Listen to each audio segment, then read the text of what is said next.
Shalom saudara dan saudari yang dikasihi dan diberkati Tuhan, dimanapun Anda berada. Jumpa lagi dalam INRI, Injil dan Inspirasi hari ini, hari Selasa dalam pekan biasa yang ke-16. Bacaan dan renungan akan disampaikan oleh Pastor Anton Mikael, Imam Diosesan Keuskupan Agung Makassar dari Seminari Tinggi Anging Mamiri, Yogyakarta. Kita awali dengan tanda kemenangan Kristus dalam nama Bapa dan Putra dan Roh Kudus. Amin.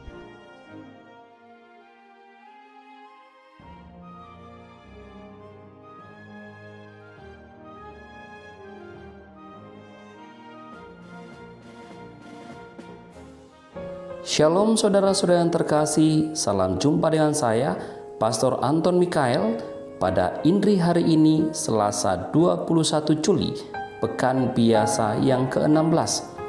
Bacaan Injil yang akan kita renungkan dari Injil Matius, bab 12 ayat 46 sampai 50. Ketika Yesus masih berbicara dengan banyak orang itu, ibunya dan saudara-saudaranya berdiri di luar dan berusaha menemui dia. Maka seorang berkata kepadanya, "Lihatlah, ibumu dan saudara-saudaramu ada di luar dan berusaha menemui engkau." Tetapi jawab Yesus kepada orang yang menyampaikan berita itu kepadanya, "Siapa ibuku dan siapa saudara-saudaraku?" Lalu katanya sambil menunjuk ke arah murid-muridnya, "Inilah ibuku dan saudara-saudaraku. Sebab siapapun yang melakukan kehendak Bapa-Ku di surga, dialah saudaraku laki-laki, dialah saudaraku perempuan, dialah ibuku." Demikianlah Injil Tuhan.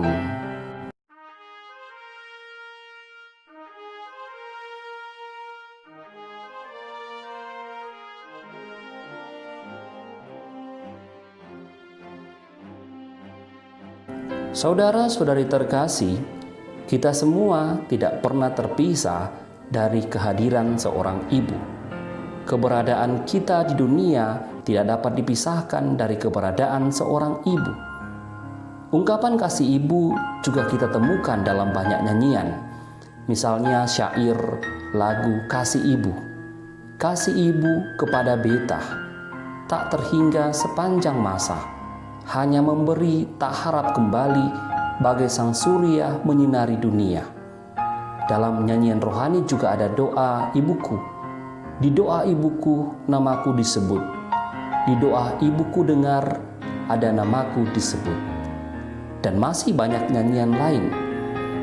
Karena keberadaan seorang ibu, maka hormat merupakan sikap mutlak yang harus ditunjukkan seorang anak.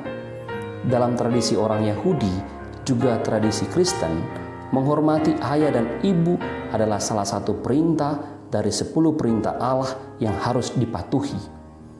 Dalam masyarakat juga ada ungkapan surga di telapak kaki ibu. Atau di negara kita ada cerita rakyat tentang maling kundang yang dikutuk karena tidak menghormati dan mengakui ibunya.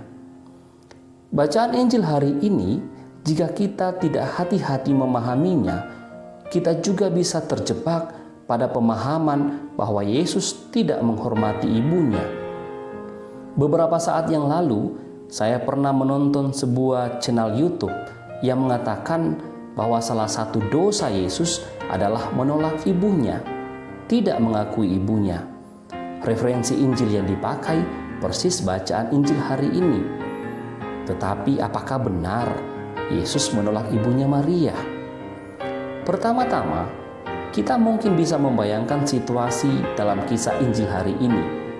Yesus memiliki wibawa mengajar, memiliki karisma sebagai seorang guru, dan ditambah dengan mujizat yang banyak diadakannya menjadi daya tarik bagi orang banyak.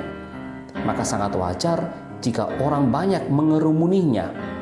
Dalam situasi seperti ini, Bunda Maria bersama kerabat Yesus datang dan mereka tidak dapat menjangkau Yesus.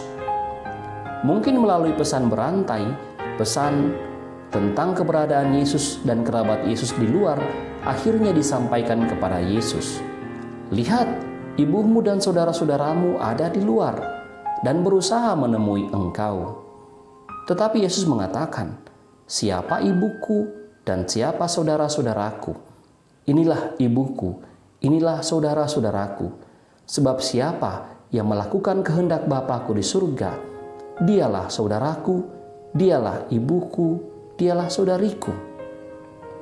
Sepintas kita akan berpikir bahwa ini adalah sebuah kalimat penyangkalan Yesus kepada ibu dan kerabatnya.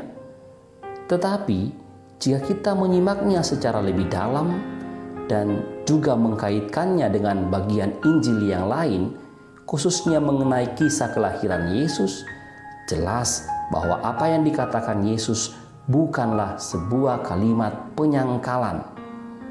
Yesus mengatakan, "Siapa yang melakukan kehendak Bapa-Ku di surga, dialah saudaraku, dialah saudariku, dialah ibuku."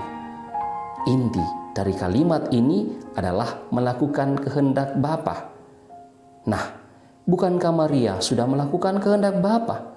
Menerima kehendak Bapa untuk mengandung Yesus. Tanggapan Maria ketika malaikat datang kepadanya, ia mengatakan, "Sesungguhnya aku ini hamba Tuhan, jadilah padaku menurut perkataanmu." Bukankah ini jawaban pada kehendak Bapa? Dalam hal inilah Yesus sebenarnya mau menjadikan Bunda Maria menjadi contoh melakukan kehendak Bapa. Itu kuncinya. Dengan demikian, Yesus menunjukkan jalan kepada kita. Seperti Bunda Maria yang membuka hati melakukan kehendak Allah, jadilah seperti itu. Jadilah ibu, saudara, saudari Yesus. Yesus membuka jalan kepada kita umatnya untuk digabungkan dalam keluarganya, menjadi ibunya, menjadi saudara-saudarinya. Satu kata kunci, yakni melakukan kehendak Allah di surga. Bunda Maria menjadi contoh bagi kita bagaimana membuka hati, membiarkan Allah berkarya melalui kita. Inilah Injil dan inspirasinya hari ini. Semoga saya dan Anda senantiasa mengusahakan kebaikan sebagaimana yang dikehendaki Allah. Ajaran gereja dapat menjadi patokan bagi kita semua untuk memahami kehendak Allah. Semoga saatnya nanti saya dan Anda digabungkan dalam kebahagiaan abadi di surga sebagai satu kawanan keluarga Allah. Amin. Dan semoga kita semua diberkati oleh Allah yang Maha Kuasa, Bapa, Putra, dan Roh Kudus. Amin. Saudara-saudari, demikianlah Inri, Injil, dan Inspirasi hari ini. Atas nama kita semua, saya ucapkan terima kasih banyak kepada Pastor Anton Mikael atas renungan yang boleh ia persembahkan bagi kita semua. Semoga Pastor tetap sehat, penuh sukacita dan semangat di dalam hidup dan karya pelayanannya. Dan kepada saudara dan saudari, terima kasih banyak telah mengikuti renungan Inri ini, dan mohon berkenan untuk meneruskan permenungan ini kepada sesama anggota keluarga, kepada teman dan sahabat di dalam kerukunan dan komunitas, sehingga semakin banyak orang terinspirasi oleh sabda Tuhan. Salam sehat, selamat beraktivitas. Tuhan Yesus memberkati kita semua. Dalam nama Bapa dan Putra dan Roh Kudus. Amin.